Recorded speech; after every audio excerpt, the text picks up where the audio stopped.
Kaato Higashikata, ex-convict charged of murder, mother of Joshu, Hata, Daya and Jobin. The stand, Queen of Spades, a reference to the song Queen of Spades by Styx. Probably. In this analysis video I'll be discussing the character of Kaato, why his stand is most likely to be Queen of Spades, and I'll be predicting some major, fatal future plot points of JoJolion, backed by Kaato and Arisuke's clashing tarot symbolism.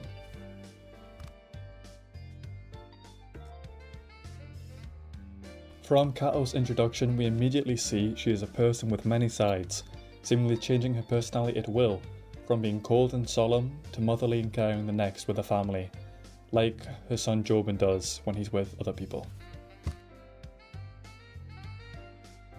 Kaato has a strong grasp on her emotions and is a very strong person, being able to hide her sadness when Joshu trips her over during her introduction, and instead showing a poker face and brushing it all off. She's not somebody who shows weakness easily, and she's a very self-reliant person because of that. Like Jobin, Kaato prioritises her family over everything else, seeing others as pawns, like the child Kaato sacrificed to cure Jobin's rock disease. She's a very family-orientated person, and she cares a lot about all of her family members. Kaato's choice on that day to sacrifice that child had a great effect on Jobin and his character, leading him to strongly believe in survival of the fittest and adaptation by any means, like his mother had done. This is why Jobin wants to obtain the Rokakaka branch to save his son, even if it means killing other people like Ojiro, so no sacrifice has to be made again within his family. In contrast to Narisuke, Kaato is not someone strongly bound by traditional justice, and instead prioritises herself and her family above everything else, looking down on those she deems not strong enough to obtain happiness, which has led to further conflict and distance between Jobin and Narisuke, which we can see taking place and coming into fruition in the current arc. If Kaato didn't commit those actions, I doubt that Jobin would have went through to take the Rokakaka branch and go through with the money laundering business. He wouldn't have the strength of character and the sense of morality and what's right to go through those actions. So we can't underestimate how much significance Kaato has had on the plot already. Kaato clearly loves Jobin deeply, and Jobin trusts her a lot too, while saying the way she sees the world is logical and right. But Narisuke is being a bit stupid and dated. I have no doubt Jobin will increasingly rely on Kaato and her hidden calculating side in the story, and it's likely that Kaato will become a more antagonistic force along with Jobin. To understand more about Kaato and her motivations and what could possibly be in store for her, we must look to her stand, which I strongly believe to be the Queen of Spades. A few of the more notable comparisons to Kaato from the song are from the lines "I try to escape, she finds me," "Turn off a card, she's there," in reference to her stance ability, "Beware for love that you will regret," "The first time is free you know, but from now on pay me," but which could be in reference to Kaato wanting half of Narisuke's wealth, which she feels she deserves for contributing to the success of it. The song itself is about gambling and has a lover's analogy, with a woman wanting to see her lover lose, laughing at their face when they do. A lot of people in the community are theorising that Kaato's stand will be called Black Queen, but I really doubt that it's going to be the case, and that's because of the position of the royal figure. So Narisuke, being the oldest, has King first in his stand's name being King Nothing. Everybody else has it in the middle, besides Tsurugi being Paper Moon King. Kaato, seeing herself as equal to Narisuke, would logically want to share his position as head of the household, so for Queen to be second wouldn't really make that much sense, and I think it will be Queen because, you know, she's a bit of an outsider from the family and she is the queen of the household.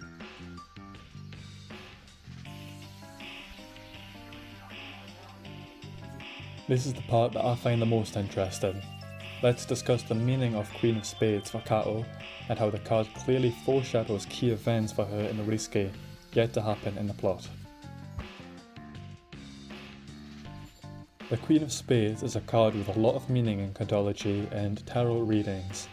The Queen of Spades symbolises many features the Kaato embodies, like independence, unwavering self-reliance during struggles, and success in forging one's own path in solitude, but being fierce when necessary. The Queen of Spades is also connected to the element of fire. We could see the Queen of Spades as a fire that burns in the forest spontaneously, and this is a popular interpretation of the card.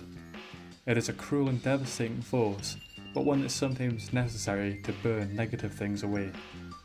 This is a far-out theory, but could Kaato have had a more hands-on, major role in the forest fire that we know?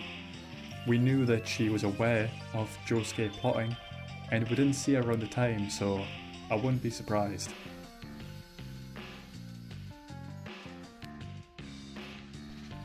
Araki has clearly taken the card theme in JoJolion very seriously, to the point of it being a major underlying theme, like to a lesser degree in Stardust Crusaders with the tarot cards, naming the stands and what's going to happen to them, etc. I think a lot of people are underestimating just how much Araki is taking the card's symbolism and meaning to heart. What I find most interesting about this card is its meaning in relation to the future. So when it's pulled as a feature card in tarot readings or card of truth.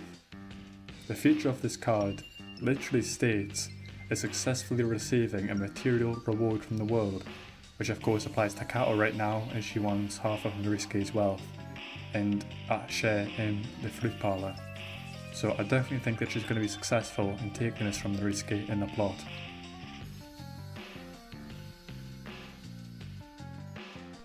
I think it's very likely that we will soon see Kaato's plan against Norisuke reach its climax, leading to the downfall of Norisuke and the start of King Nothing. She's been working in the shadows a lot recently. We haven't seen much of her, we haven't seen what she's been plotting, but she's definitely going to have a major role in the plot, and it's likely we'll see her again after the Head Doctor arc, which I believe is just a red herring to the real antagonistic force. Interestingly, the card of Spades perfectly describes Norisuke too, being a card, when pulled in tarot, that describes a person realising their achievements have been surpassed by others, and in reference to ending something with long-term ramifications. So perhaps Norisuke will see Jobin's point of view in some ways because Jobin doesn't agree with how his father's running the business, and maybe he'll see that Jobin has a more modern and successful point of view. Or it could be something darker, we'll just have to see as the plot progresses. Here's where the promised fatal part of the video comes into play. Unfortunately for Norisuke, the King of Spades, when pulled, can also be interpreted as a death card, predicting a future death of someone's loved ones, but more likely themselves.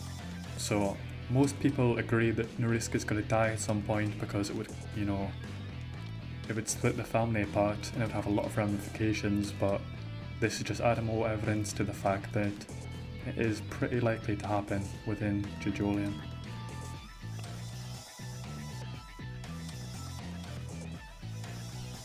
In my opinion, I think it's unlikely Norisuke will die in the current Head Doctor arc, and will instead die in the real climax of JoJolion, perhaps due to Kaato and Jobin's meddling. If Norisuke died right now, it would leave a lot of unresolved plot points. We still need to see Kaato and Norisuke clash more and see what Kaato's plan is. And to me, if Norisuke was out of the plot for good now, it would be pretty unsatisfying. It would not surprise me if the Head Doctor was a red herring, as I've said before, and a combination of Kaato, Jobin and Tsurugi would be the final antagonistic force, all because of Kaato's choice 15 years prior.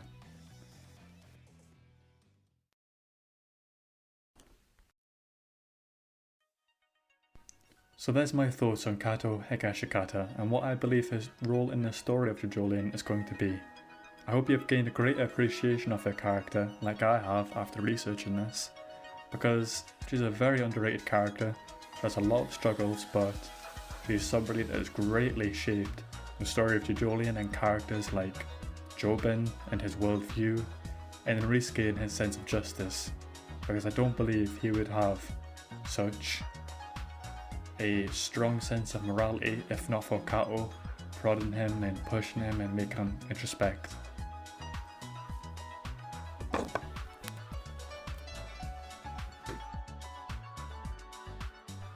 If you like this video, please leave a like and subscribe if you want to see more videos like it. I may be looking at Norisuke's character more in depth next, as he is closely tied to Kaato and I think he is also a very interesting character. So thank you for watching, I'll see you in the next one.